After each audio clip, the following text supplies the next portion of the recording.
En cette fin d'année, parlons un peu de Noël. La naissance de Jésus à Bethléem est le trait d'union entre les mystères de l'incarnation et de la rédemption.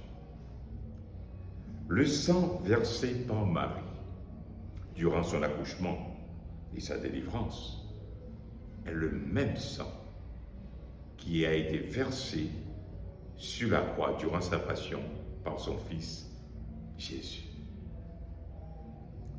En effet, consubstantiel au Père, le Fils a été engendré et a pris chair de la Vierge Marie. Donc il devient la chair de sa chair et le sang de son sang. Ainsi, fils et mère deviennent des jumeaux par leur sang qui sont biologiquement identiques. La Vierge Marie de la crèche de Bethléem, de la souffrance puis dans la délivrance, a donné naissance à son Fils Jésus, le Sauveur de l'humanité. Mais chercher à concevoir cette naissance du Christ sans qu'il soit passé par la voie naturelle de tout accouchement, c'est vouloir, par fausse pudeur ou par cette façon de voir le sexe comme un péché, vouloir conserver la virginité de Marie et aussi sa membrane hyménale.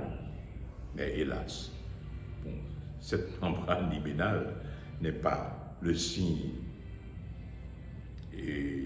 définitif de toute virginité. Elle peut être absente dans bien de circonstances.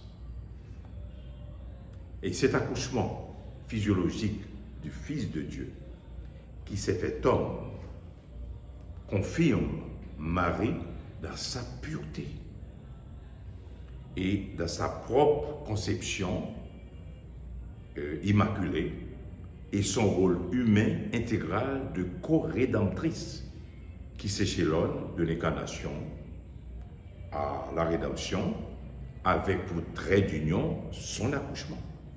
Cet accouchement physiologique dans le sang, au cours duquel, il faut le dire, et avec ce sang qui est versé, qui est déjà, ceci annonce déjà le rachat de l'humanité par les souffrances dans ce sang commun, ainsi que notre délivrance dans la joie de sa résurrection. Voilà, maintenant, on peut comprendre le rôle de la Vierge Marie par rapport à son Fils et pourquoi souvent on passe par elle pour arriver à son Fils.